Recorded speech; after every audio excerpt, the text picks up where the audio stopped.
Well, I think they do historical studies. They know it. Yeah. They know these people. Good. Good evening, and thank you for your patience. I'd like to call this public forum together on cannabis legalization or not of retail in a variety of forms in Guilford. I want to thank you for coming out tonight to learn more about the rules of the road related to cannabis activities in town, as well as sharing your thoughts with us. Even though UConn is playing, I think at about 9:30 tonight, so we'll see. Is it 9? Well, that's when it comes on TV. I think it's about 20 minutes of commercials. So this input, along with others that we've received, is important and can inform the board's decision. We have been deliberating this for many months, and earlier today, the Board of Selectmen set a public hearing to extend the moratorium we've had in place for over a year, and that public hearing is in 2 weeks, and we plan to extend the moratorium until August 31st.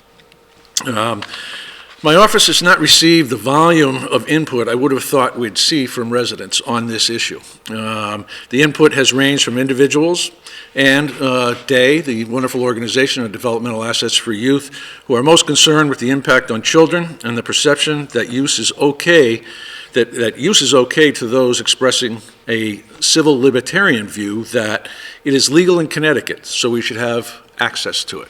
So it's been the full range, even though it hasn't been substantial. It's not surprising. We have also conducted a digital poll as well as a survey on our website seeking input, and I'll talk more on that in a minute. But at this point, I'd just like to share a quick presentation on some important points about our impending decisions as defined by the legislation itself. So I'm going to stand out of the way so I can see the slides at the same time.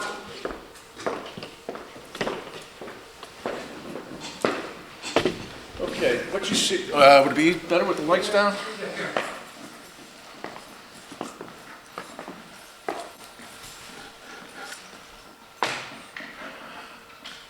You can all read the column, the words up here, but I think the one I want to focus on is municipal decisions and zoning approval. Municipalities are able to decide whether to allow, prohibit, or impose a moratorium on cannabis sales by ordinance, vote, or zoning regulations.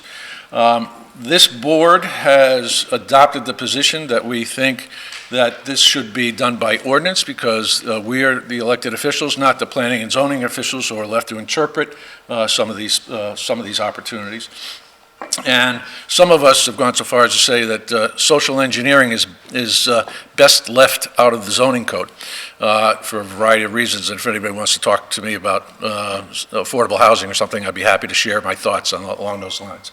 So the local zoning boards can grant or deny permits for cannabis establishments after we have made a decision one way or the other. Well, they wouldn't be able to if we decide that we're not going to allow these businesses to operate in town.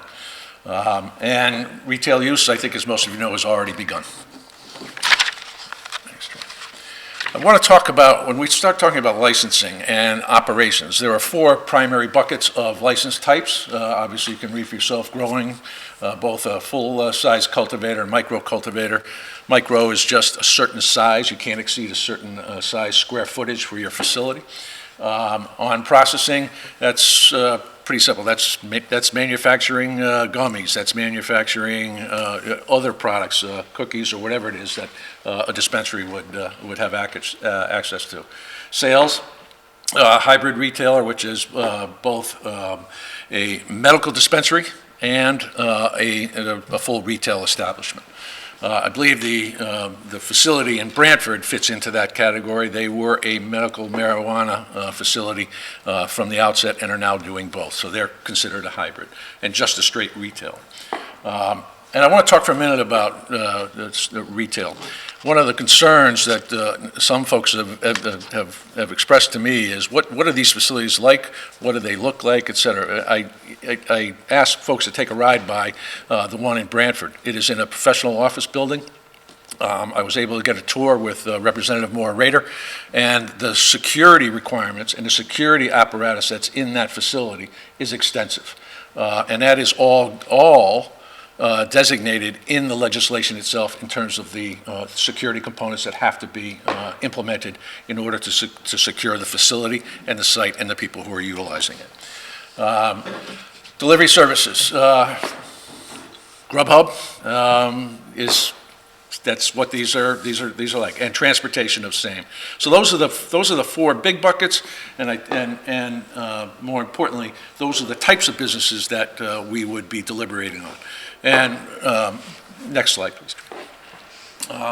So we could have held a referendum to prohibit or allow. Municipal governments can also make these decisions by ordinance or zoning regulations, and I've just talked about where I think this board's preferences. And we can decide to allow certain types of cannabis establishments, but not others. So we'd be able to a la carte it, if you would. And this is, for your reading, any municipality may by amendment to such municipality zoning code or by local ordinance prohibit. We could establish reasonable restrictions regarding the hours and signage within the limits of such municipality. Or we can establish restrictions on the proximity of cannabis establishments to any of the establishments listed in subdivision 1 of subsection 30-46, and that includes churches, public or parochial schools, convents, etc. You can read those. That is similar to what the prohibitions are for the sale of alcohol. That is almost verbatim. So. Unless otherwise provided for a municipality through its zoning regs or ordinances, cannabis establishments shall be zoned as it would for any similar use other than a cannabis establishment would be zoned. So we can, and we do have the power to designate where these facilities can exist. And I'll talk a little bit more about that later. Next up, please. We can restrict the hours of operation and signage. Signage is largely dictated by the consumer, the Department of Consumer Protection. They have regulations relative to signage. You can't have someone up there smoking a joint on a neon sign. There are significant restrictions on what the signage can be. And we can cover and expand the list of proximity restricted establishments to cover parks, recreational facilities, child care centers, libraries, et cetera. And that would, if we allowed it, that would most likely be the course of action that we would take a look at. As it is, smoking is prohibited on town buildings, town properties, parks, et cetera. So smoking marijuana is also prohibited because it is smoking. We will probably tweak that ordinance to ensure that we say the smoking of marijuana products. Next up, please. Trey. Okay. Yeah. Municipalities may restrict the proximity of cannabis establishments to other cannabis establishments. We could say you can't have one within a mile of each other. You can't have two of them within a mile of each other, or you couldn't have them, within 4 miles. That's at the discretion of the Board of Selectmen as well. Next up, Trey. The May 2020 amendment to the Cannabis Act removed the numerical limits, which would have said we were only allowed to have one establishment in Guilford based on our population, which is under 25,000. Over 25,000, there's a multiplier that can be applied there. Okay, you're good, Trey. Thank you. So this is the kind of what we've been trying to weigh in and weigh amongst ourselves, and we've had some assistance from a law firm, Shipman and Goodwin, as you can see, is listed here. But these are the policy decisions. Do we allow it? Do we prohibit it? Location decisions, do we limit it to certain zones, the number of cannabis establishments allowed, and then we talk about proximity, and then limits, and must allow for delivery, must hold limits on smoking, and others. So those are sort of the decision windows that I think we are faced with.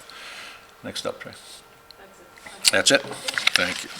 All right. So in our discussions, and again, I don't mean to take over the entire meeting, but you will all have an opportunity to share your thoughts. So the board itself has had a wide-ranging set of discussions on this at several meetings, and we are as focused as we just talked about on the screen. Really, it's a yes or no, some or all activities, how many, where, Are they in commercial zones, commercial and industrial only, or, I think the tendency is we're probably not going to allow it. If we did allow it, we wouldn't allow it in residential areas. And then like alcohol, we would look to do some minimum distance from the facilities that were listed earlier. And also there's a consensus that we probably wouldn't want it in a greater downtown area. And then lastly, as in respect to the community, we would designate the process to get a location licensed here in town or used in town would be by special permit. What's important about special permit is it gives the public the opportunity to be heard during the special permit process time. So folks would have the right to come in and be heard on both of those. So, and I said we'd talk a little bit about the polling we did. We did a digital push poll in May of 2022. It's on the website. I'll summarize a couple of the points. This was a 3-week poll. There were 526 digital respondents, another 491 respondents through the town website, which with a voting roll of about 15,000, over 1,000 makes it a statistically valid sampling size for the polling experts in the room, and I'm not one of them, by the way. What was interesting, the number one priority, with the exception of the 18 to 34-year-old group, was keep it away from children. The 18 to 34-year-old group, their number one priority was jobs and revenue. 63% of the respondents strongly support or somewhat support the usage in town. 64% approve or strongly support micro-cultivation facilities. And 60% favor growing on private property. So that's sort of a rundown. The full document is on the website, and I urge you to take a look at it. And with that, I think I have reached my maximum capacity for talking without taking a breath. So I'd like to open it up for, first off, for any of my fellow board members who might want to make a comment before we engage with the public. The only comment I wanted to make a question, because I was thinking about it and seeing scope. No, this one, you're gonna have to use the handheld. Oh, no, I'll just be. Then you gotta hit the mute button there. I just, Green light, Should flash green. press here. What's that one doing? Yeah, how about if I just scream? hold it close. Try that. Should be on. My question simply was, Matt, if you could clarify, I know smoking on town properties and parks obviously falls under existing rules, but what about in situations they have other products? I mean, the cookies, the brownies, the gummies, you hear about so many situations with the gummies being left around and enticing children and that type of thing. Is that regulated at all at this point, or is that something we have to set? That would be something we would need to do. We've had some, town council and I have had some conversations with Chief Hyatt. One of the biggest concerns with that is enforcement. It's one thing to see smoking or, drinking from an open container in the public arenas, but for instance, where's Rick? How many people we have at a summer picnic who bring, not summer picnic, the summer concert series, who bring food? How are we going to be able to? I understand about the enforcement and going around saying, no, you can't do that, or like drinking on the green and that type of thing. But my understanding is we should, maybe Peter, you'll weigh in, we should have something when we get to that point so that if they're left around, picked up by the wrong people, at least we have the rule on the book that they weren't supposed to be in our parks and in our public property. So Okay. that would be the only addition I have. Thank you. Anybody else? Matt, I have a question. Certainly. Sort of precedes the discussion. Yeah. When you Name put and up address. different things. Name and address for the record, I'm sorry. Cheryl Wilcox, 77 Leeds Island Road. When you put up the list of things the town could do, Right. is the ordinance option separate from the referendum option? Yes. It is. Yes. In other words, you couldn't have a referendum where you could vote to create the ordinance.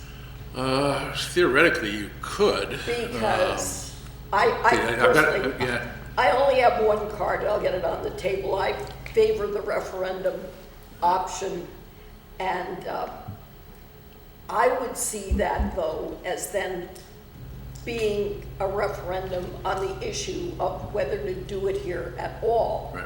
And then an ordinance would grow out of that, whereas if it were voted down, then there would be an ordinance that you couldn't do it. Okay, thank you for those comments, sir. That's all. Thank you. Did anybody else want to say anything? No. All right. I'm going to open it up for input and/or questions. We'll answer them to the best of our ability. If we don't have the exact answer, we will get back to you at the appropriate time. So anyone who wants to speak, let's use the podium and the microphone. And the rules of the road for this are name and address for the record, and then please feel free to share your thoughts, sentiments, concerns, and whatever it might be. Sir. I can go just from here. Bob Hartman, 871 Nut Plains Road. You mentioned licensing, and they've got to show license here. What prerequisites to licenses must they have? Do they have to be a federal or state? State. So they're vetted by another higher or a different authority. Different authority before they get to us. Correct. The licensing is a requirement of the state, and it is not an inexpensive or process, and it's pretty cumbersome. And then do we put them through a licensing process at the municipal level? I don't think so. I'm not sure that we've been granted that, but Pete, we could probably take a look at that. Thank you. I think the licensing becomes the special permit application in and of itself.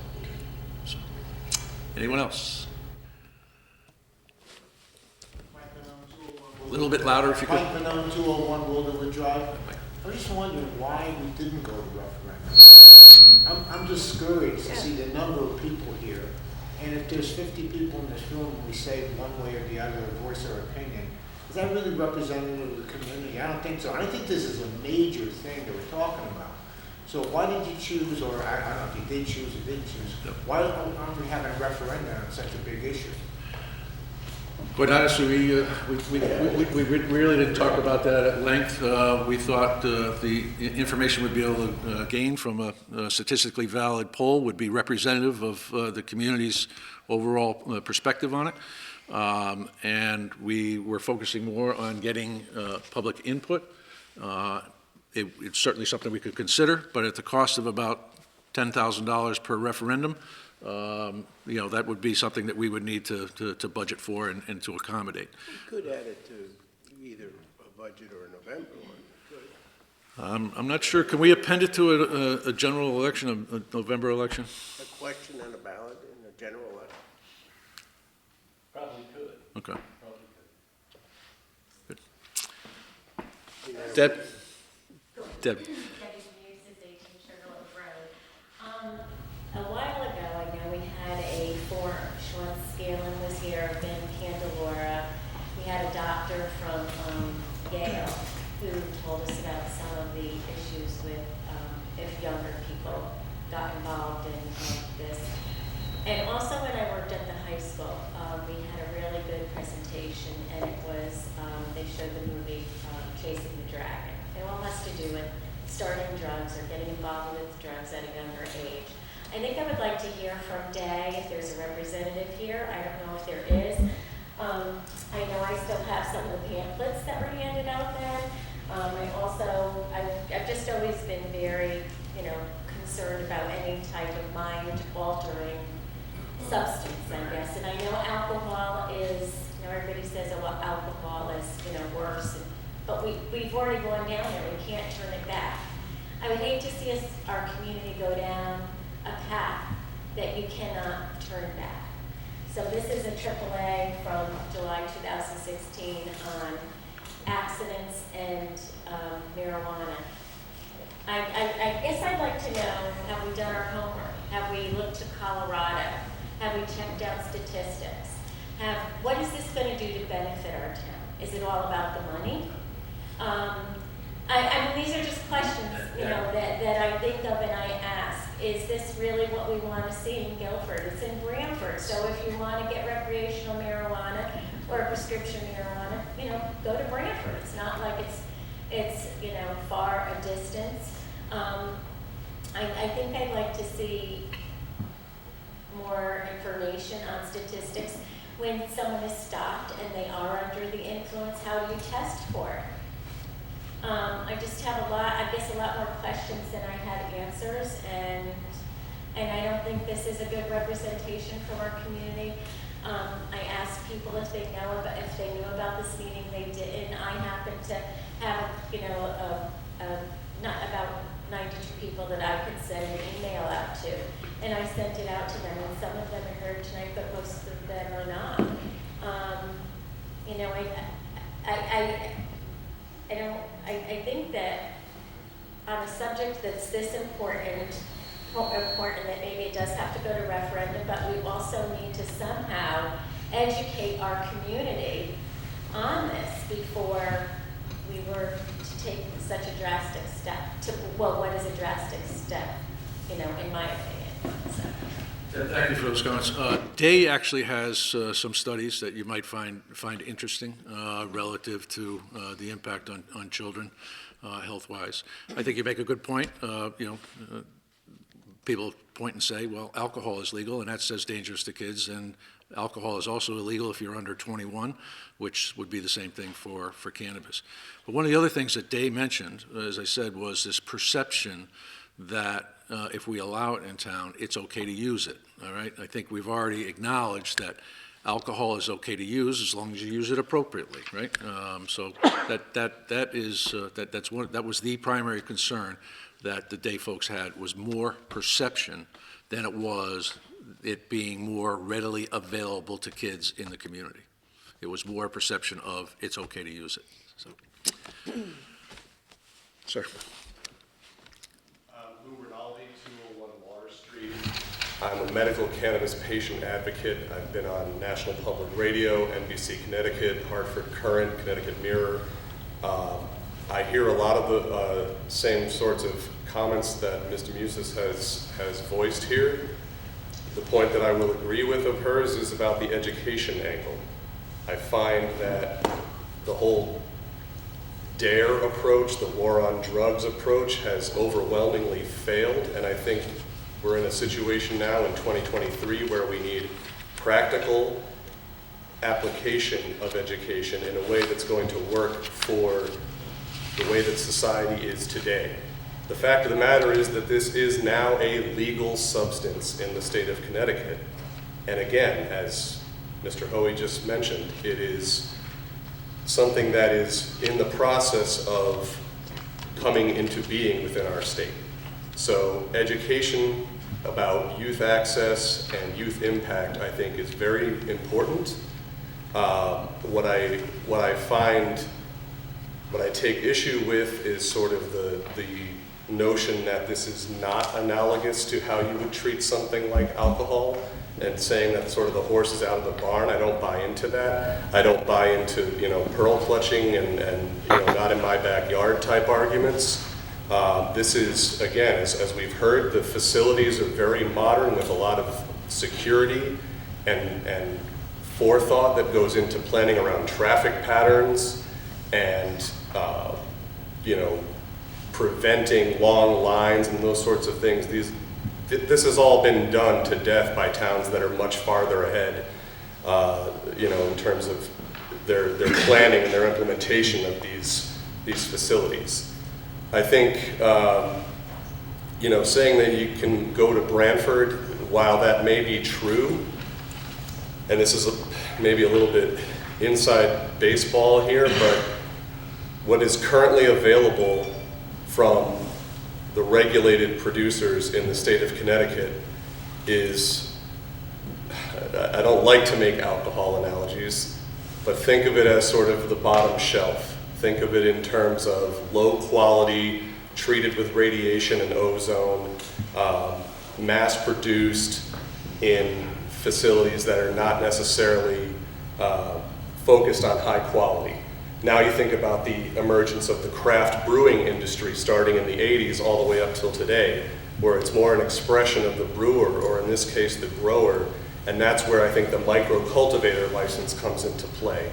There are folks who treat this very seriously in terms of the quality and in terms of not just having mass-produced garbage that's, you know, sold at retail. And I think there's a real opportunity here for a community like Guilford with a rich farming history. And, you know, we've already got neighboring, in Madison, there's active hemp cultivation. It's not something unheard of, and there's certainly precedent for it.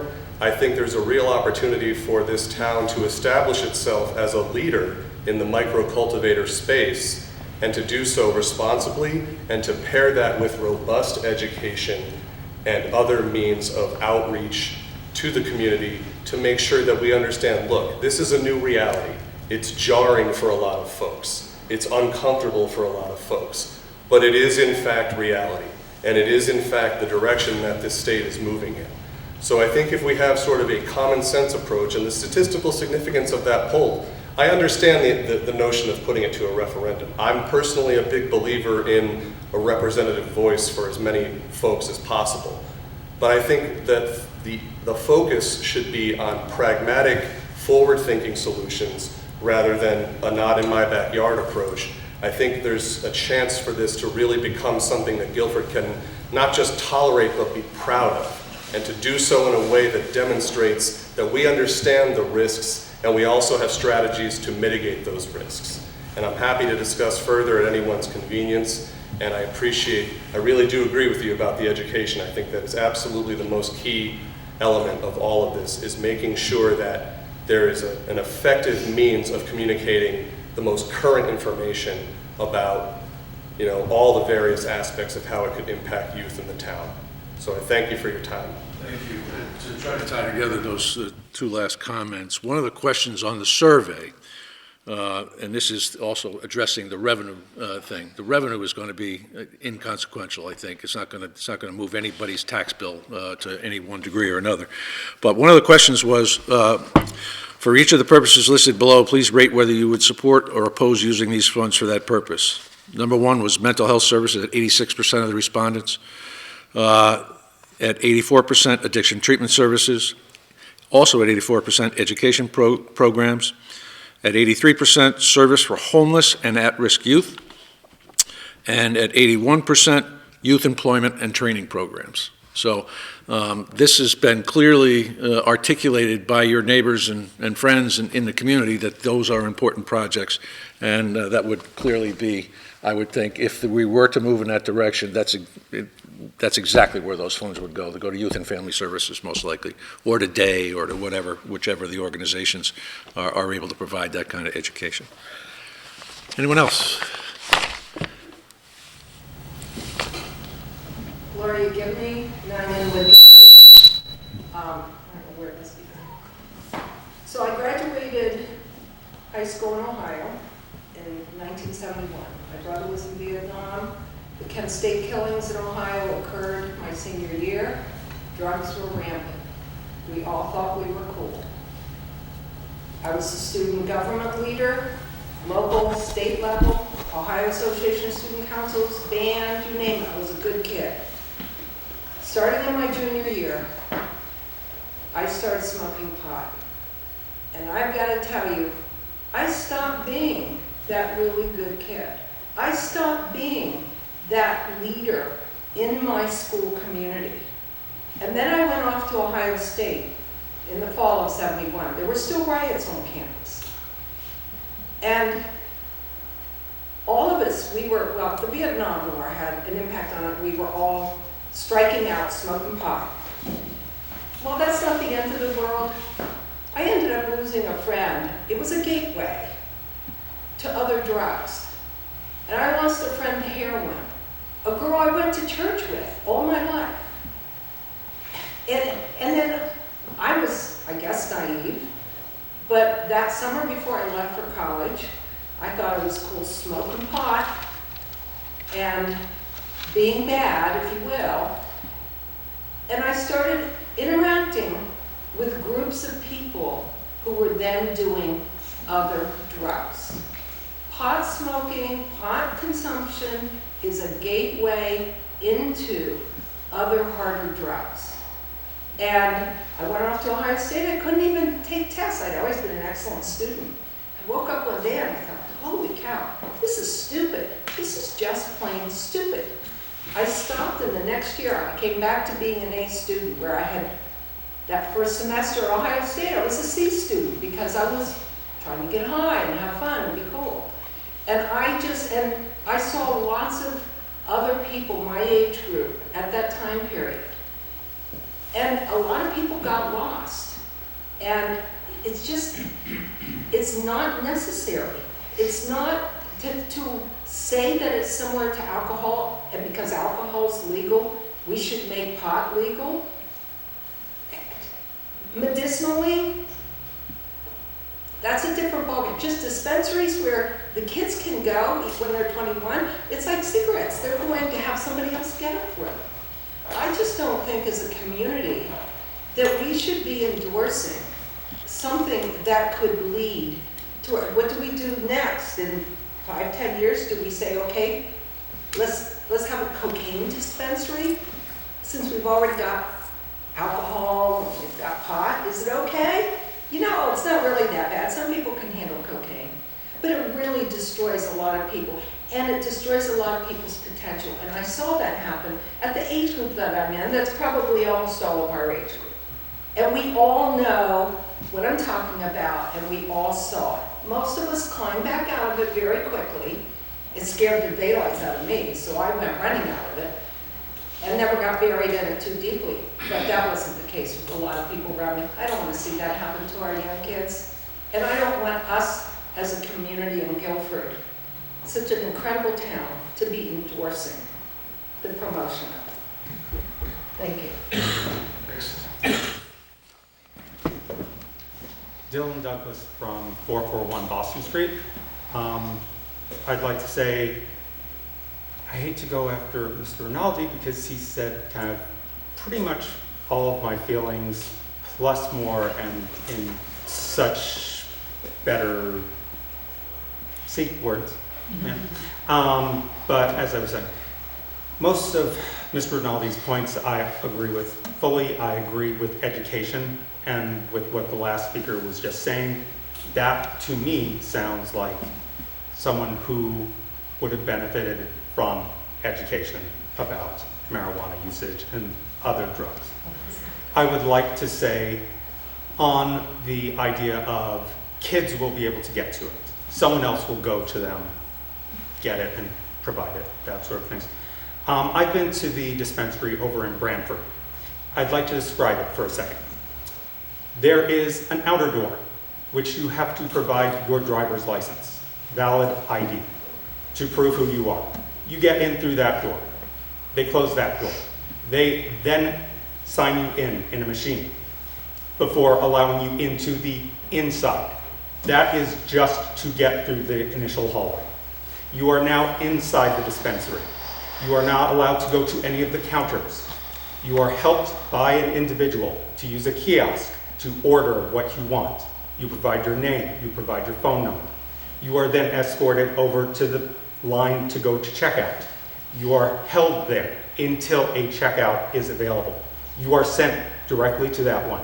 You are then to provide your ID to the checkout that verifies it, that confirms your order. The order is then brought from the back through secured doors, which are behind the counters.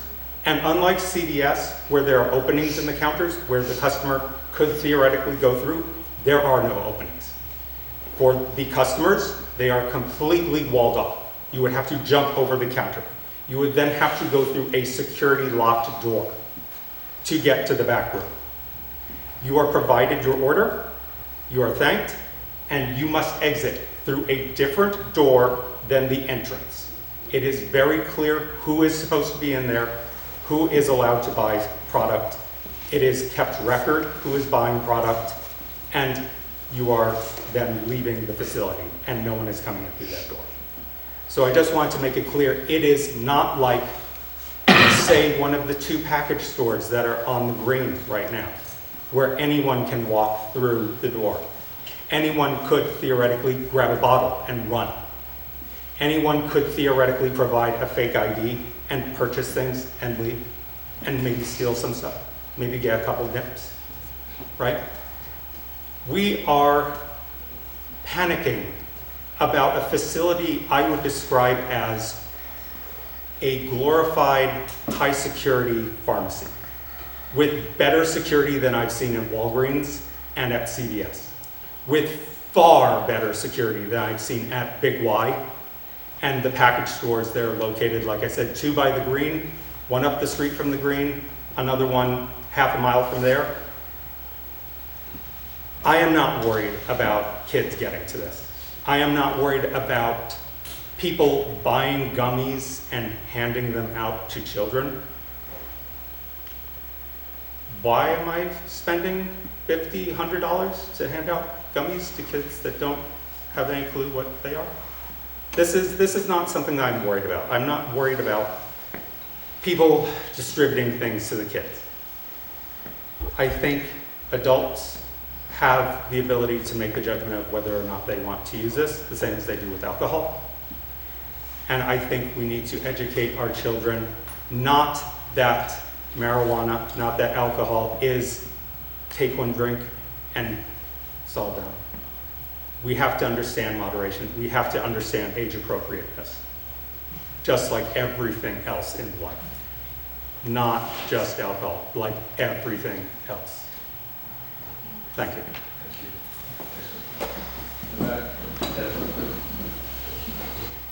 Joseph Benella, 45 Streamview Circle, in Guilford. Joseph Benella, 45 Streamview Circle, in Guilford.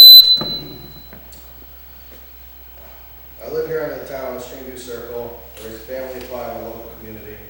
With kids in our school system, my wife owning a local business on Route 1. Guilford and the community are important to me. I'm also a very unique one of select few individuals licensed with the state of PCP. Of Consumer Protection to cultivate and distribute recreational cannabis as a social equity applicant.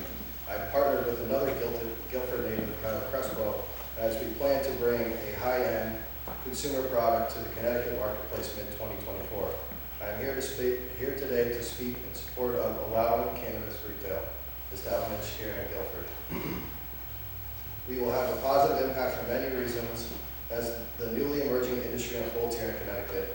This is the opportunity to provide stimulus to our local economy through additional jobs, taxes, revenues, as well as increased safe access to holistic wellness products. Proven to help improve overall quality of life for men. DCP has not made it easy to procure licensure in the cannabis industry, and the structure of our current law provides strict oversights and regulations enforced by the CTDCP cannabis establishments. In Connecticut, we will be heavily regulated as the launch of our newly industry goes live. These regulations house many key elements to ensure our general public safety, as well to ensure accountable and professional operations. There should be little public concern in regards to the health and well-being of our citizens, as the safety of our cannabis establishments in our community.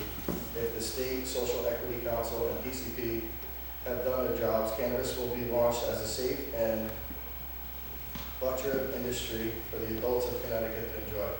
We hope to continue to work together to bring the adult use cannabis to Guilford while strengthening our community and destigmatizing the plant. Thank you for your time. Thank you. Anyone else? Yep. Yeah, Deb, let Deb go first. She had her hand up when I pointed the guy in the back. Do I need to say my name again?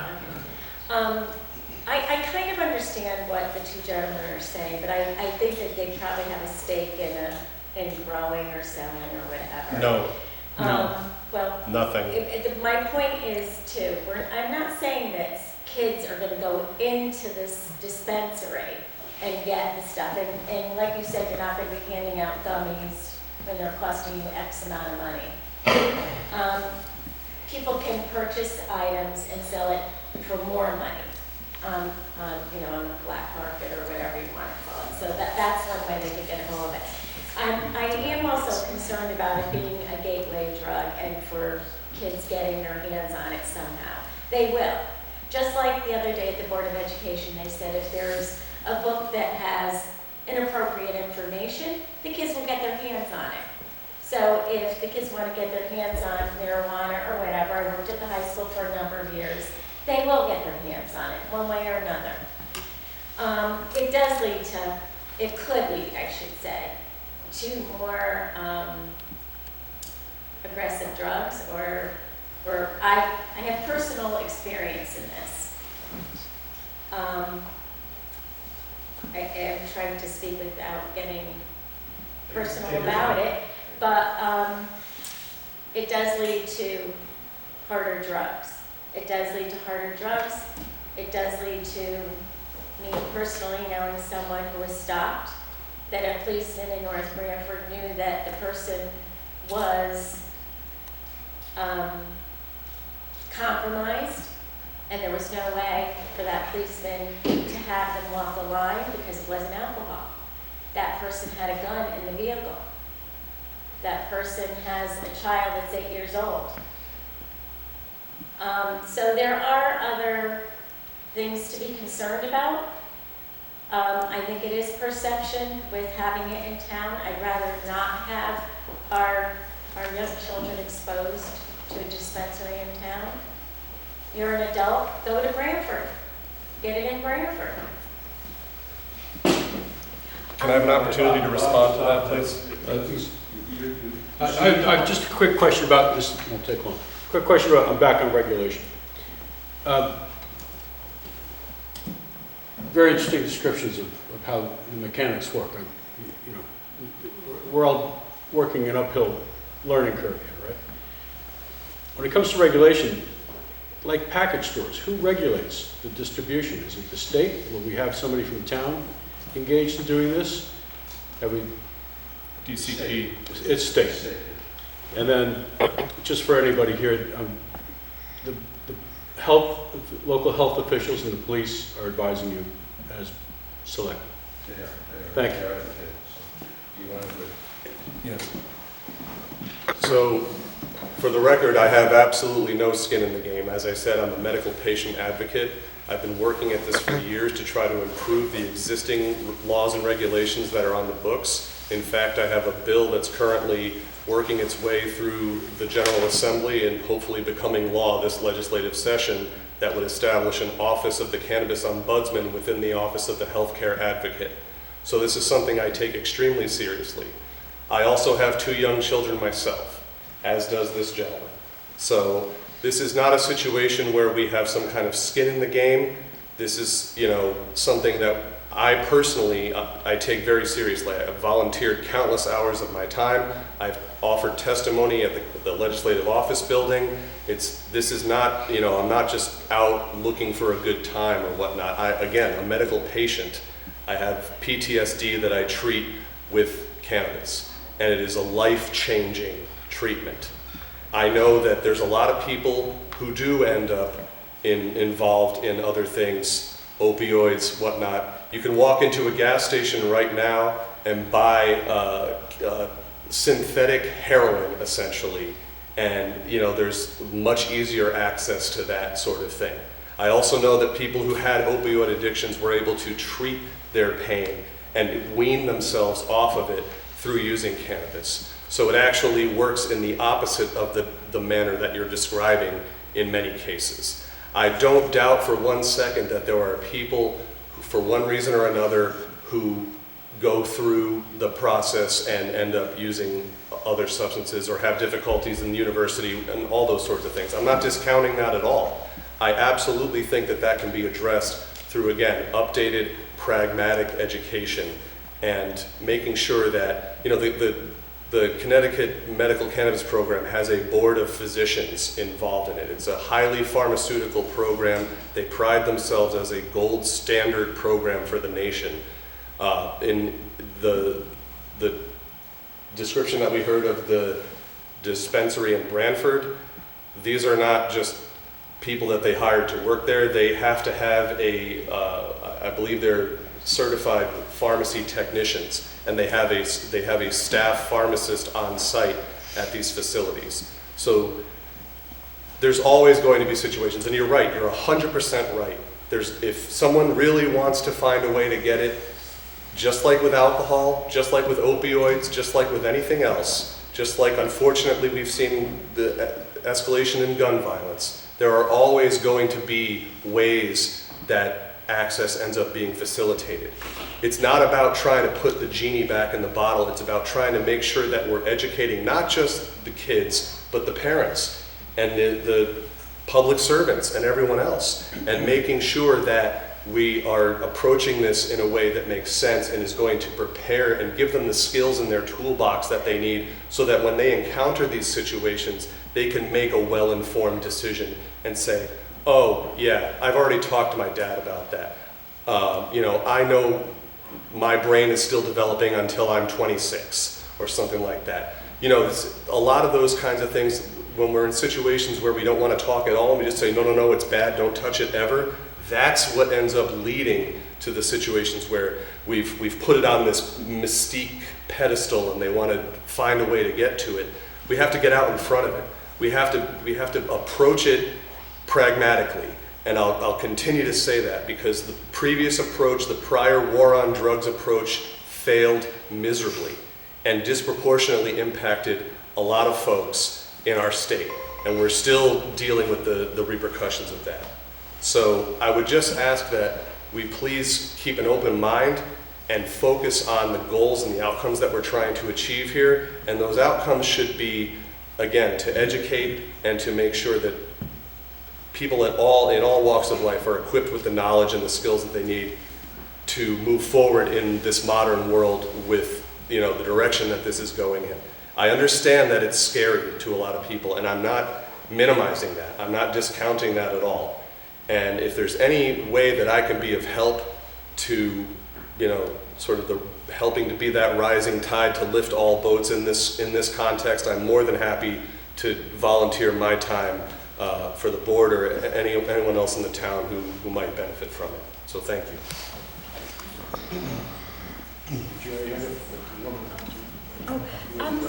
Claudia Grazioso, 110 Riverview Drive. I kind of hear what both of you were saying. I just wanted to sort of put this out there, and listening to you talk about it sort of helps a little bit. We moved here from California, and so we've been through this, and California kind of went willy-nilly into it, and everyone thought it was going to be a great idea. And we encountered problems we hadn't foreseen, and there were a ton of them. I still largely support that we had legalized it, and certainly for medical reasons. But specifically right now, and this just goes, I guess, with having teenagers. I think we all thought, oh, we've demystified it, and they're not going to be trying to get it. And my best friend basically fought almost a 3-year battle. She almost couldn't keep up with all the fake IDs her son was getting. No matter how hard she tried, and she was on it. There was always a new fake ID. There was always a new way to get something. She was always finding something in his room. And then when they had a delivery, he was having pot delivered to their house, during the pandemic. So they're always, kids unfortunately are always one step ahead of where parents are. And so my only concern is, if we're going to go into this, can we go into this knowing that you may not be demystifying it, you may be opening a door for how can I skin the system this way? How can I get the fake ID? Because that's just something that, and obviously no one saw that coming, and it comes down to the individual dispensary owner, but I mean, every time she would throw out one fake ID, he'd find another. And it was very disappointing for her because her brother had died of an overdose. So it was really a big issue. So it's just, if we're going to go down that road, some kids are going to be really tempted to figure out how to get in on the game. And it's just something that as a community of parents, we should just sort of be aware of. And as a community of people who want this available, it's just something to be aware of. Thank you very much. Bob Meehan, 361 White Birch. I came here with an open mind, trying to understand exactly how it got to this point. My background has been in drug development, so I've spent a considerable amount of time in Washington, D.C., seeing how drugs get approved. And for any of you who are going to watch UConn tonight, you're going to see that drug commercials too many times, direct-to-consumer drug commercials. And as you go through and hear all the great therapeutic things on why the drug's been approved, you're going to hear also that somebody died, right? We can all agree on that. Okay, somebody died. That's less than 1% and so forth. I don't know if I feel comfortable with the fact that I don't hear about that at all if we were to go in this direction. And again, I want to let everybody know I'm right in the middle on this right now, okay? On what we do by letting everything out of the jar right now, if you would. And I'm not saying that what you said didn't weigh with me, okay? I hear what you're saying. But then I see a presentation up here, and one of the things that's been looked at is the fact that we're going to get stuff delivered through StubHub. I don't like that, especially when the number one concern is what's going to happen with kids. And Matt, you and I know how many hours we've spent with kids in this town. So I want everybody to think about that beyond what, I give you a lot of credit for what you do and who you're helping, okay? Let's just be sure we know what we're doing on this. I'll add one other thing to it. Anytime I've been a part of a group trying to get a drug approved, the last thing that's approved by the FDA is how is this going to be for kids? So it's not uncommon for the first time a drug is approved that it's 12 or over or 15 or over. Before you've got to have so much safety data. And 1,000 people right now, it's probably much too small a number on where people stand. I didn't know about this until one of my neighbors told me about it. So it's a consideration, okay? It's a consideration. So thanks for the opportunity. Yeah, I'm Diane Van Steenbergen, 207 Elm Street. I'm kind of here unofficially representing, I guess, the day program. Both of my girls were part of that program, and I just want to say that I think we should, you know, I totally hear what both of you are saying. I'm also kind of in the middle of both things, but I worry about our youth. That's our future. And I would love it, you know, almost if you would even, I can get your name and number and like, we can have a discussion with the day program. Because I think we do need to have both sides of something, not one thing should be stereotyped. But I do worry personally about TSH levels, and like, I think they're very different than when we were younger. And the day program has kind of done studies and tried to educate themselves, but I think education is definitely where we need to go with this. We can't be disrespectful to our adolescents that have put so much energy into the day program, really. But I would love to get your number and just really Let's do have that. Yeah, I would love to do that. Thank you. I too am right down the middle, and boy, I'm sorry. Kim Handelman, 230 Mirror Lane, Guilford. I've learned a lot tonight, and that's why I came, because I don't feel like I know a lot, and I came in thinking that it was just going to be like a liquor store, and they can cruise in and pick up gummies off the thing and drop them in. So I've learned a ton. Thank you so much for what you said. But we've talked a lot about dispensaries, and we've talked a lot about kids seeing something. My fear is you got to grow this stuff, and Guilford is a farming community. And I grew up in California in a farming community, and every kid that I knew at school knew who grew and who didn't grow. And they knew how to get to their house, they knew how to jump the fence, they knew when their parents weren't there, they knew.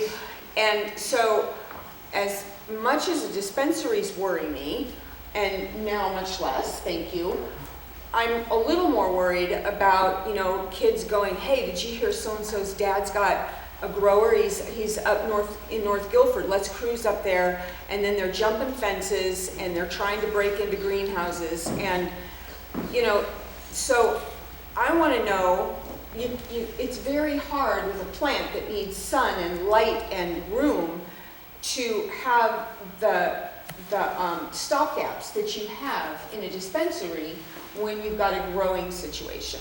So I'd like to learn more about that, because I think that both of them are completely different industries, and they've both got very different problems when it comes to our teens and getting access, so.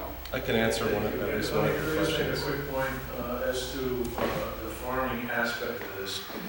Regions like this, it is not cost effective to grow outdoors.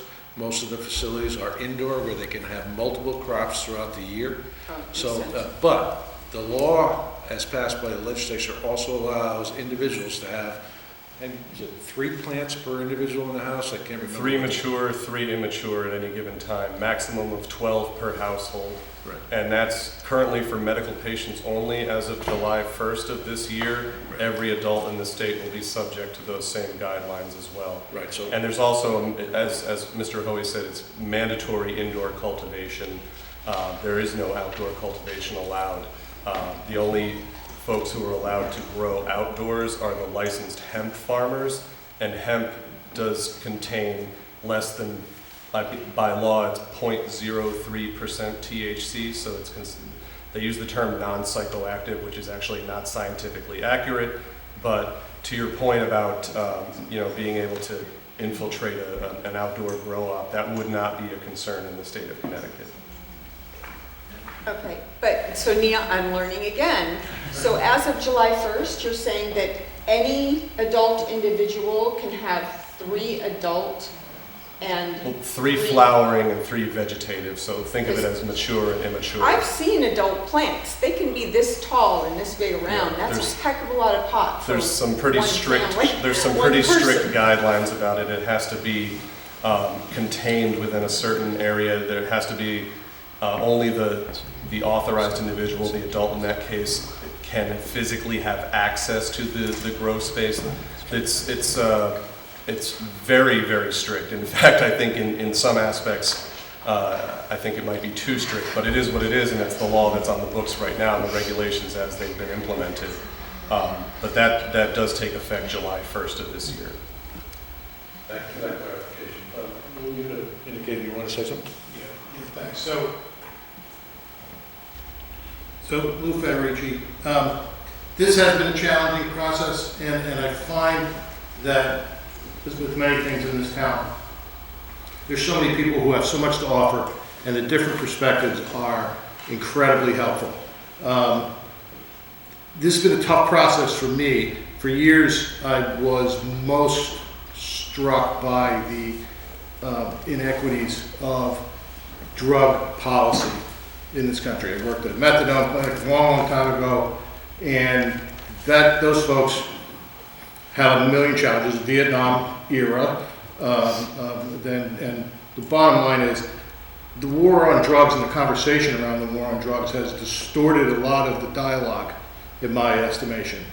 But we're at a point now where we're faced with a situation where our state has made, in some ways, the hard decision of approving this drug for use by adults in the state, and left to us the decision of whether we have a retail point or more in this community, and whether we allow people who are going to grow it or distribute in some way the product. So I'm trying to focus in on sort of where, me personally, not having come to this conclusion yet, but trying to focus in on where we are, which is this retail question primarily. I must also say the comment about having drugs delivered, sort of personal recent anecdote, I mean, I was flabbergasted to learn that you can call up a delivery service and have marijuana or fentanyl delivered to your house. I mean, it's astonishing to me. And I got a head shake over here. I can tell you for immediate personal experience that is exactly what happened to somebody that I know. And it's sort of devastating. Now,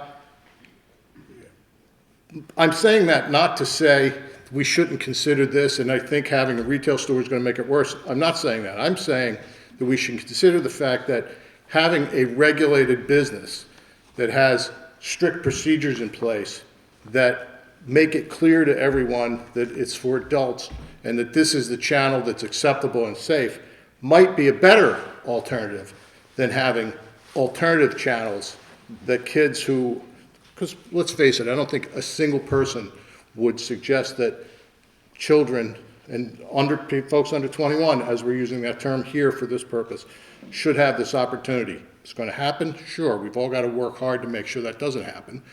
But nobody's suggesting that we should make it easier for them. I'm just suggesting that possibly a regulated, well-organized retail establishment could improve it. And that's the piece I'm trying to come to grips with a little bit. Just, that's me. I So, misunderstood thank you. what you were saying. Yeah. I thought you were referring to existing regulated delivery options. Oh, yeah, no. Yeah. Yeah, thank you. That's a great distinction. So to the extent that that's possible from a regulated outlet, I want to kind of absorb how that can be different from somebody getting in an Uber in Waterbury and delivering something to Wallingford and how that happens, which is terrifying to me and completely off my radar until last month. Thanks. Me? Oh, me. I was going to say. Chris Manone, 201 Wilderwood Drive. My husband Mike and I have been here, we've lived here, raised our kids here, we've been here for 47 years. I came because I was not in favor of this. I've learned a lot. I have learned a lot. Thank you for your experiences. I understand the need for medical use, I do. But I taught in Guilford and North Haven for 30 years. I know that the kids have struggled. They continue to struggle. I just retired not long ago. And I am very, very concerned about the youth. We don't even have, our grandkids aren't even in this town anymore. But I'm on the new person on the Youth and Family Services. And I really, really am so concerned about the kids. And that Grubhub thing just, I was in total shock. I had no idea that was even a possibility. I think what this tells us tonight, because I am so depressed that this many people are here. I can't even tell you. I don't think 1,000 people in the survey gives us enough information. I don't think this gives us enough information. And I think it makes us say, we really need to take our time on this and really understand all the ramifications. And I'm sure as a selectman, you've dealt with the police, you've dealt with counselors, you've dealt with the heads of youth and family services, but I'm very concerned. And I just would like to see it, number one, go to referendum. I don't care if it costs $10,000. I would like it to actually be in this referendum coming up, but if it could be in some place where people go out and vote, I would like more education about that this is, I think there are some people, young families today, I know from my own kids who have kids, they are so busy. Some of them don't even know that this is all going on, or if they do, they just don't have time to come out to a meeting.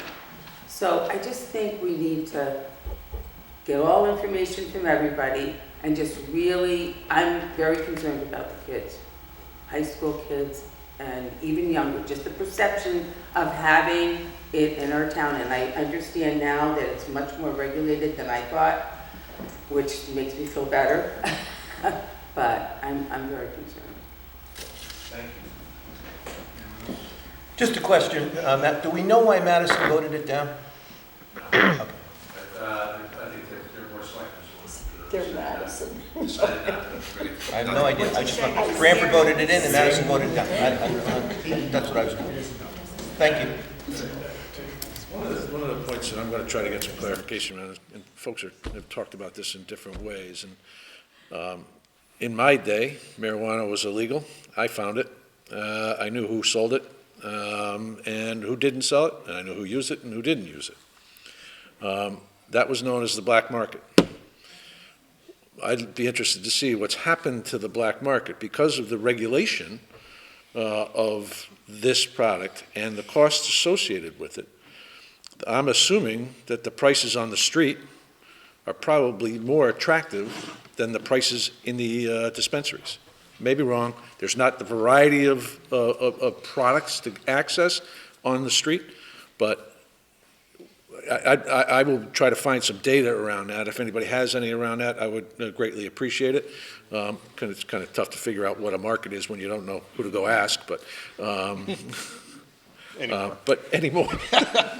Right. So that's something that concerns me because if there's an opportunity that street drugs are more cost effective than dispensary drugs, that's a whole nother set of problems that we ought to be focusing about.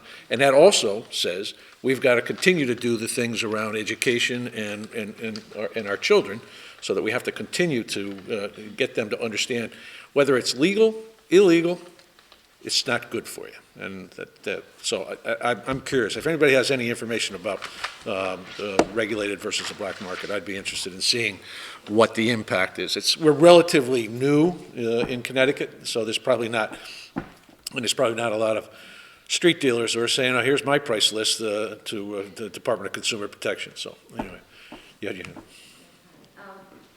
Elizabeth Halverson, 17 Whitfield Street.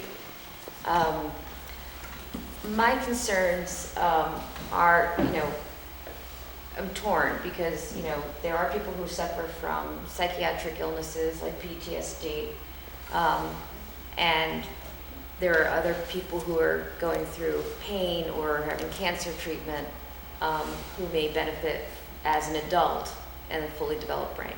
But I'm also a child and adolescent psychiatrist here in Guilford, and my concern is for not only the children, that I don't have the studies in front of me, honestly, but there was a study done on pregnant women who were using cannabis during their pregnancy and what kind of effect it had on the fetus. And I have to say, I think as a medical professional, we've failed our communities because we have some of the data, but THC and cannabinoids and endocannabinoids are so complex. There are about 20 sub-chemicals within that one chemical. And when they did the study on these pregnant women, they found that their immunological systems of the fetus was affected in the sense that there's this, it's called a complement system, not like, oh, you're so gorgeous, whatever, not like that. But it's called a complement with an E. And it was down on one of the parameters. I mean, this is just very basic information that we're just getting information on, but it was lowered in those fetus and those children when they were born. So what I'm saying is that I feel that as an adult brain and a fully mature brain, that this is something that can be done. But the research that we have, we don't have enough research. There's information that hasn't been gained yet. And so to me, to be making decisions that could have a significant impact on pregnant women, on children, and in our community.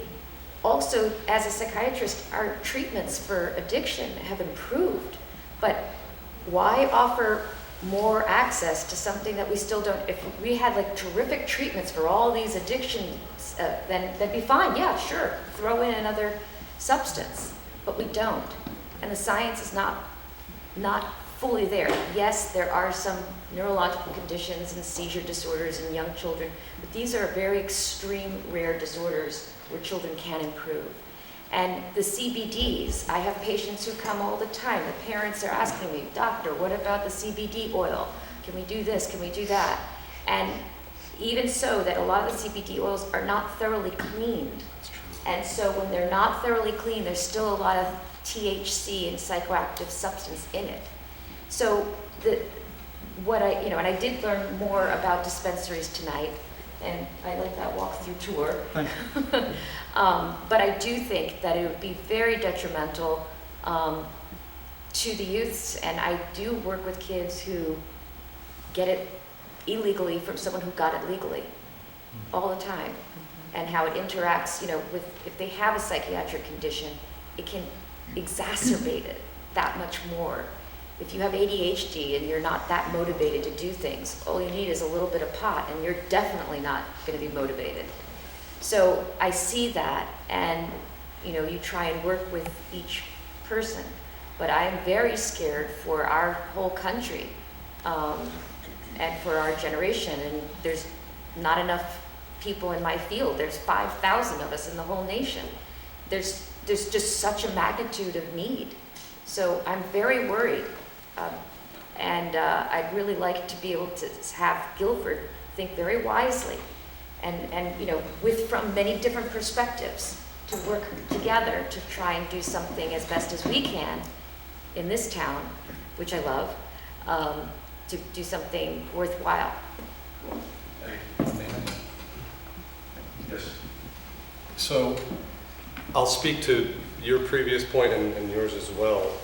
One of the biggest limiting factors right now is, as you mentioned, the research not being able to occur because of federal prohibition. And that is sort of a chicken and egg scenario where they're doing it in Israel, they're doing it in other places out here. UConn is doing some of it, but I mean, they can't get federal funding for the research because it is a federally illegal substance. Regarding the black market, and I think I'd like to have us zoom out a little bit here, the town of Hamden has issued municipal permits to unregulated events that occur on a weekly basis, where any member of the public can go in and choose from a wide variety of offerings, none of which have gone through laboratory testing, none of which have been reviewed, for mycotoxins, heavy metals, any sort of content like that. So I guess what I'm trying to say is the reality is here now.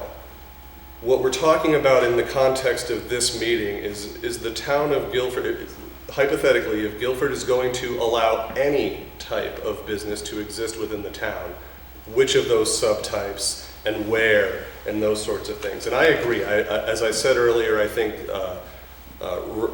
true wide-scale representation of people's opinions and thoughts is important in this matter, especially because, as you've highlighted, we know, in some cases, we don't know what we don't know. People are learning a lot tonight.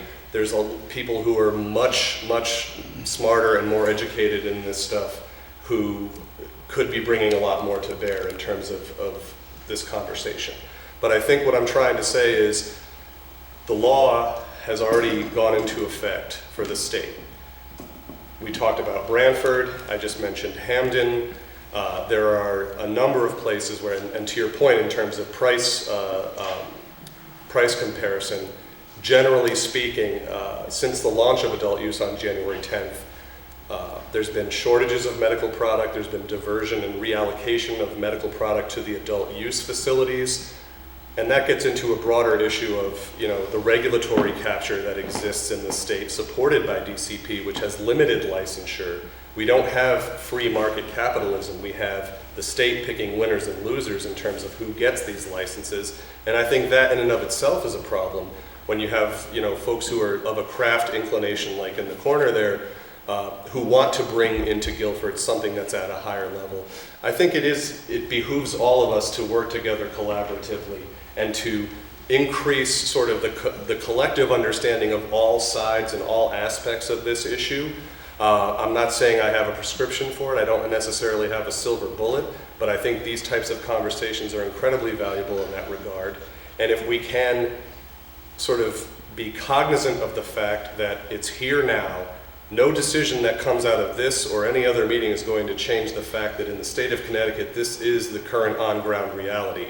What we can do, as I said earlier, is just try to get out in front of it in a smart and pragmatic and educated way as much as possible, and really hold Guilford up as a shining example of how to do this, of how to do it in a way that sort of transcends the noise and shows that this town can be a beacon in the right way, in a way that takes into consideration all the concerns that we've heard tonight, which are all incredibly valid. And again, I'm not minimizing or discounting anything. So I appreciate the the willingness of folks to have an open mind.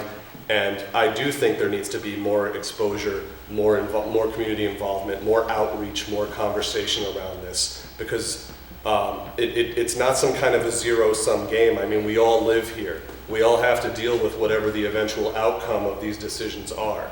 So better to be sort of getting everyone on the same page rather than having it be a binary kind of thing. So again, thanks. One of the things, Chris Minot, 201 Wilderer Drive, one of the things that I didn't mention is that I do know from a personal aspect that it alters your mind. I mean, I graduated in 1969. And used it. So I can't even imagine the things that I did, driving and everything else. So that's just me. My niece, it was a gateway drug for her. And she died of a drug overdose. And so it's real. And I don't want to see this happen to the kids. Youth and Family Services already, they service 112 kids. You know, they're out, they're stretched to the limit. Our counselors are stretched to the limit. I'm concerned about kids, the pressure, the peer pressure, all the talk about it, because now it's in our town. I know we can't hide things. I'm not happy with the way a lot of things are happening right now, and I feel very old. But I just want us to really think about slowing down and trying to get more people involved in the decision of this. I'm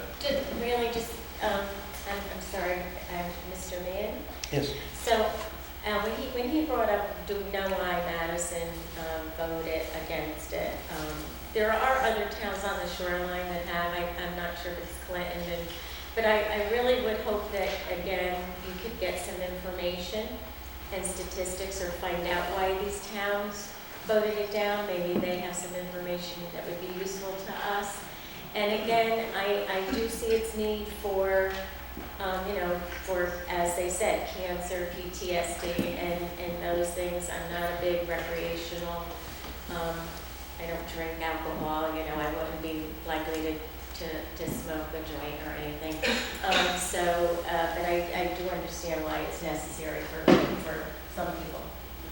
Thank you. Well, I was going to reach out to the Selectman Madison and get her interpretation of why her board voted that way. And it just, in my understanding is, they did far less than we've done relative to engaging the community. That was a decision that was made, I think, almost exclusively at the personal beliefs of the board members. I will confirm that, though. Brian. Brian McClung, 622 Mulberry Point Road. We're talking a lot about education, and Matt, I think you showed me something on one of those graphs up there, the 4 or 5 different umbrellas, if you will. Okay, it's manufacturing, it's retail, it's distribution. I mean, truthfully, maybe shame on me. Until tonight, I didn't know there were that many elements. I thought, it's a retail store that we're talking about. So there's more there. So I don't know, as the selectman and looking to draft an ordinance, are you only focused right now on the retail store aspect, or drafting an ordinance that would be all-encompassing? It would be all-encompassing, Brian. And there's been some discussion among some of us that, I hate this expression, but you can't be a little bit pregnant. So why would it be okay to have, it doesn't make sense. It'd be okay to have retail sales but not cultivation, or it's okay to have cultivation or production and not retail sales. That's speaking out of both sides of your mind, I think. And I may be wrong for some of my peers up here, but I have had that conversation. It's. And I don't know if it'd make a difference or not. But, I mean, like when we talk about cultivation, is it a minimum 3-acre farm or not more than 30-acre farm? Or, I don't know if those kinds of guidelines or limitations, expectations would come into that. You mentioned like the store. I mean, I think, I don't know if it makes sense to try to take this further and start defining the vision or the view. Hey, we want to have one store in town. I'm just, you know, instead of 3 or 5 or 10, I don't know. But I mean, you know, and if we wanted to have X number of farms or X number of acreage, if that makes sense. The segment about, you know, the production of the brownie factories and the cookie factories and the gun, I didn't even think about that. I mean, you know, so education, I learned something tonight. But, you know, is every bakery shop in town, you know, do they have this column over here making chocolate chip cookies and this one making chocolate chip with marijuana? I don't know, and I don't know, maybe that's okay. So I don't know if it makes sense to you know, to almost continue the moratorium, because I think a lot more needs to be flushed out so we know what we're getting into or not getting into. And I will say, you know, and all the comments the medical folks in particular are making, I fully agree and support, and I'm glad they have that access to help whatever the issue, the cancers or the other things. My concern was making it that much easier for the recreational drugs, and somebody said it earlier, the state's already allowed it. I'm frankly not happy with that decision personally, but the state allows it, and the thing I'm just concerned with, making it easier to get it in town when we don't have, like we do with alcohol. At least there's a limit if you're under the influence or you're not. I've talked to a couple of people, not actually in the Guilford police, but other police that are like, we're not even going to pull people over if we think that's what it is, because we can't test them, we can't prove it, it's going to become a big fight. So I just don't know if we need to have more of that kind of discussion brought up. How would our own police handle, or how do they do it today, I should say. How do they do it today, and how would they do it going forward? Because the horse is out of the barn, and somebody made the comment. I'd like to just, you know, slow the pony down a little bit and try to better understand all the implications of this. It's more than a retail store, and I can appreciate all the controls that are there. I mean, that's great. That's great. But you know, if we had 9 of those stores in town, or we had 1 of them in town, then some time ago I made comments that, hey, go to Brantford. It's there. If you need it, go there. But that's changing too. So I'm probably start losing, you know, focus here. But you educated me tonight on what there's a lot more to this than what I expected or thought. Thank you, Brian. Shut the microphone. That's just press the button. Just press it with the green vote. Yeah, that's a good question. Lots of buttons, no green. Is this one on or off? You hit the one more button. There you go. That's it. There you go. I want to really thank the people that showed up tonight. I think everybody can appreciate that, you know, we as a board have been struggling with this for more than a few months. We've continued the moratorium again, even this morning again. And 2 things I really appreciate is that we can just have a frank discourse. You know, we have different opinions here this evening, and we can have, you know, mature, responsible conversations about it.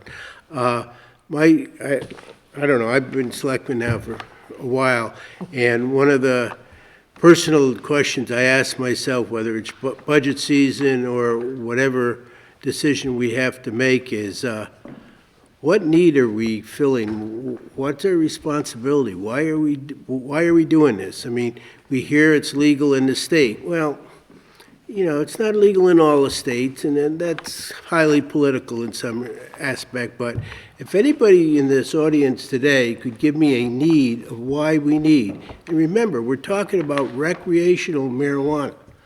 You know, the medical, I understand, if you have the need, you know, it is available.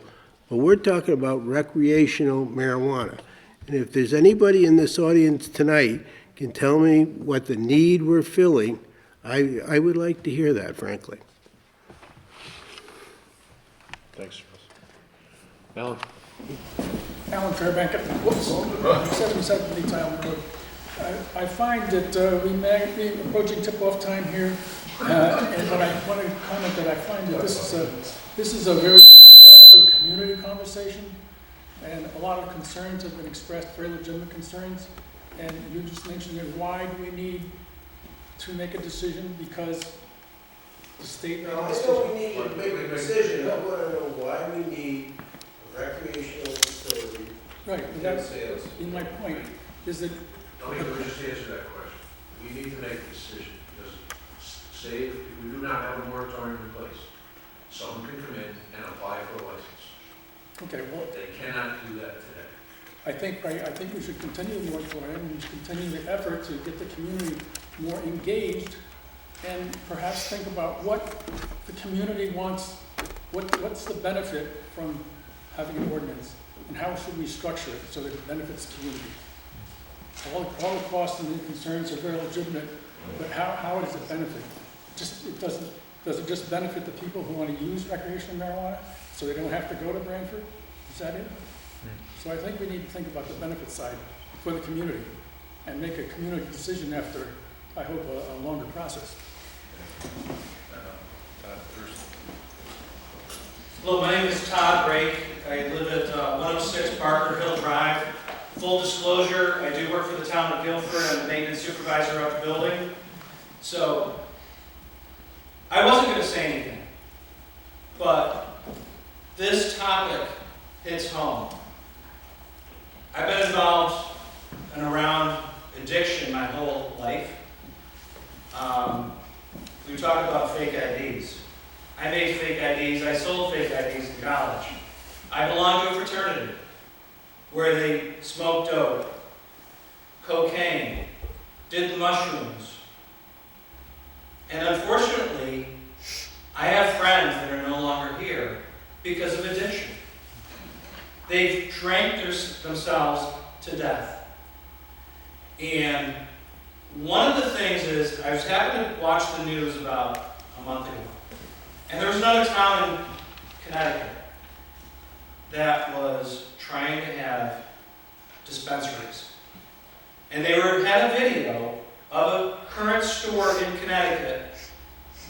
And one of the pictures that they showed in one of the containers, the jars, it said green crack.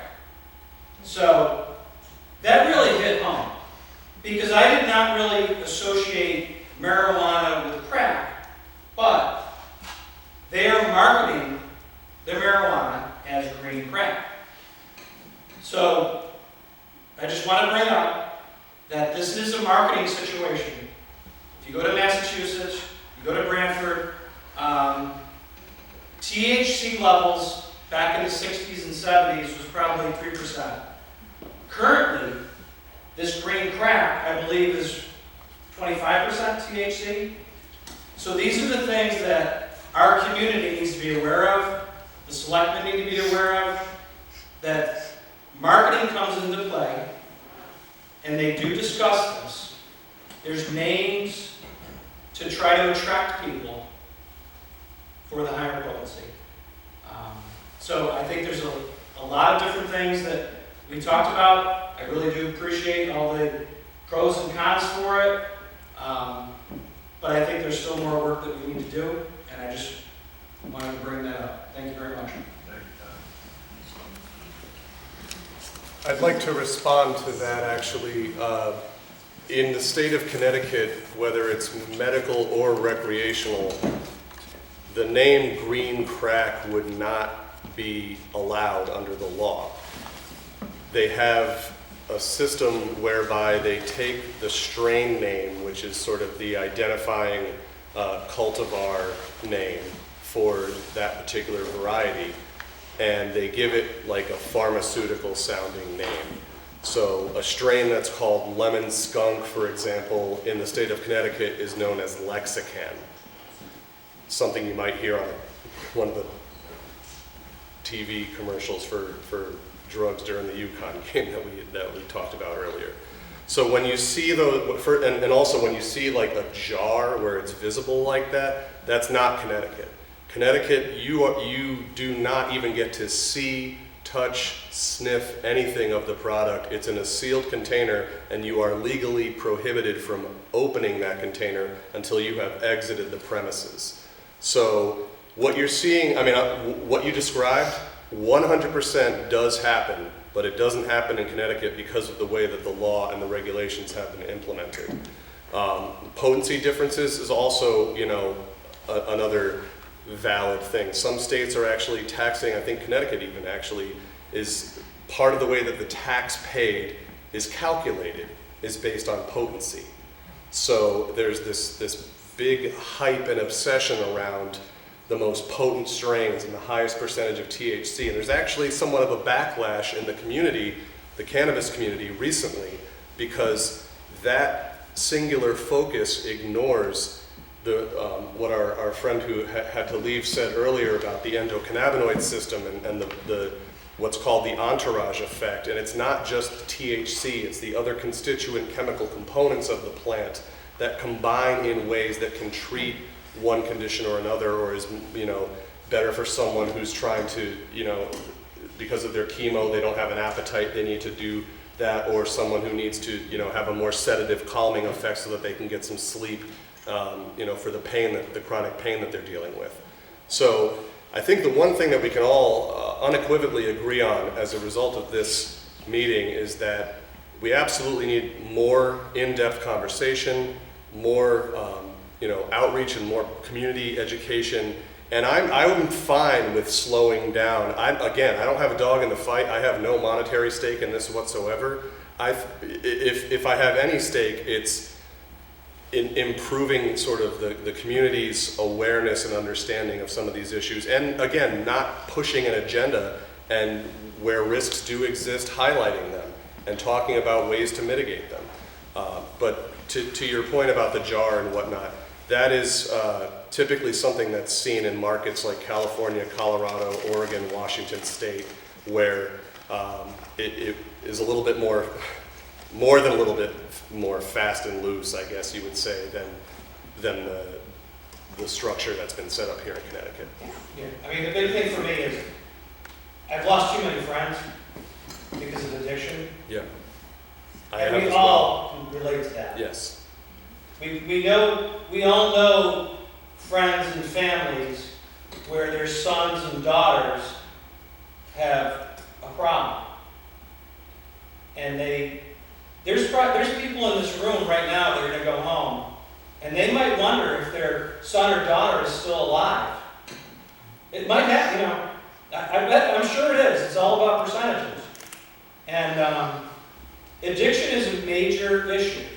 Agreed. And a very big concern. Agreed. So we all need to be cognizant of it. We all need to have these conversations. And the other thing is, we all can be better, you know. We all can. And we got to strive to be the best. So we have to think about going down this path. Is that going to make us better or worse? And evaluating the policy to see if it makes sense or not. So, but I do appreciate all the comments. I mean, it's very good. And to the selectmen's question about, you know, why, the why would we be doing this? You know, why do we have small breweries in the state of Connecticut? Why do we have vineyards in the state of Connecticut? Why do we have distilleries? Again, it's an expression of a craft. It's, you know, it's a way to elevate something from, you know, from a connoisseur perspective to better than what is available today. And you may feel some type of way about it because it's one substance versus another, but it is common in our society to see around the state of Connecticut, craft brewing is a huge industry. And, you know, some of them succeed, some of them fail. You know, the market will determine the winners and losers there based on who puts out a good product.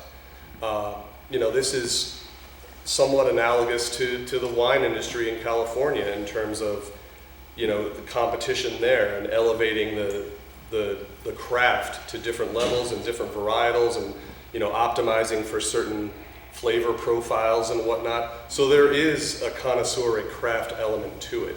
So So your response to my question then is that the need that we are pursuing or trying to solve and answering this question is the establishment or the encouragement of being a leader in a business of something that potentially puts some of our families and children at risk. Does sports gambling put families and children at risk? Yes, they does, yes. Yes, exactly. So what I'm saying is that there's an opportunity to encourage small business entrepreneurship, like these folks in the corner there who want to be able to bring this to Guilford, again, in a positive way. This alley kind of thing. You know, it's a way to encourage small business and entrepreneurship. And again, the revenue, as Mr. Hoey said, may not be astronomical, but it is another way of, you know, encouraging folks to get involved and to start a business and to have some degree of success and pride in the craft that they're pursuing. So there's certainly an economic angle to it as well.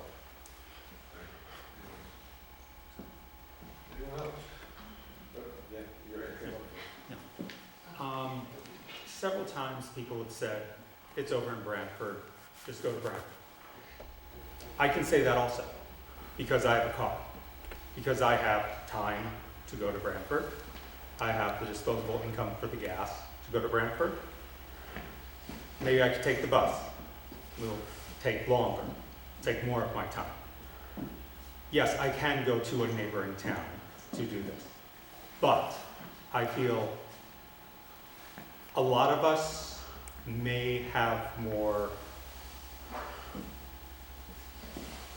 expendable time and money that would allow us to do that easier.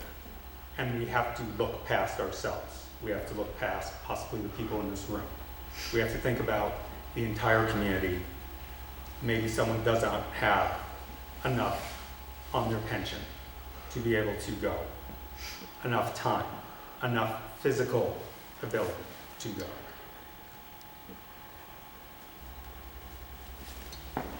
I just wanted to point one thing out, and it was great to hear that it's a craft and that it's sort of being refined and that the green crack of it all is terrible. But I will say that I think that part of the reason that people maybe have a misconception about it was, like, at least in California in the early years, the craft was going in one direction, and that was towards stronger and stronger and stronger product.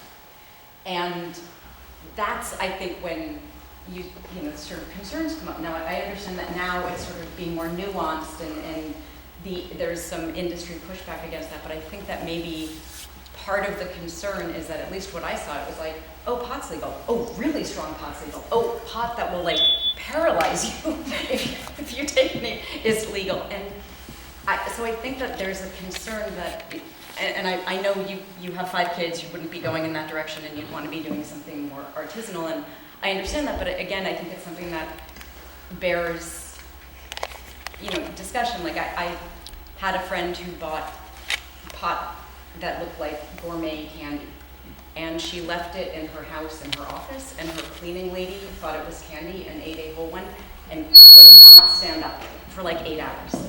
And that's strong. This is an adult who thought it was just chocolate. And so I think there's a concern about how messed up could people get. And I totally understand that now the industry's tilting in a different direction and it's going more towards craft. And yes, a lot of craft beers have a little bit more alcohol than the average, but I can just say, like, having seen it start like 15 years ago in California, like, the train was moving in one direction, and it was towards a more profound high. And that's— You're not wrong. Okay. You're not wrong. And you're also not wrong about it being sort of more nuanced now, and, you know, a little bit more stratification in terms of— And directed in terms of what— Right, because it's not a one-size-fits-all kind of scenario. There are cultivars that have been bred specifically to have a good balance of THC and CBD, or CBD dominant ones. So it's all about, you know, fitness for purpose in terms of the individual consumer. Again, I'm coming at it more from a medical perspective, but it's, you know, it's not like there's if you put it in a medical container or a recreational container, it's still the same thing. So that knowledge is, you know, sort of universal and still applies. So it is a very valid concern, and there's, you know, there is some differentiation that's been emerging and is finally getting some more attention. I think the not being a one-size-fits-all, and also knowing what your own individual needs are. You know, what are you trying to solve for? And having the resources available to you to make an informed and educated decision as a consumer. Thank you. Anyone else?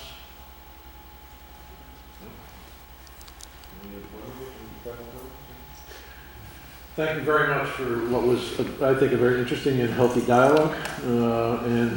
Civil discourse needs more of this, and I'm glad it still exists here in this community. So thank you for your time. The board will be deliberating. I'm sure we'll have several discussions going forward. And every option that was put on the table tonight is an option that we need to consider, and we will. I think I speak for everyone. Good. Thank you, and go Huskies. Do not drive too fast to get home to see the start of the game. That guy was high. He was so mellow. Did that guy?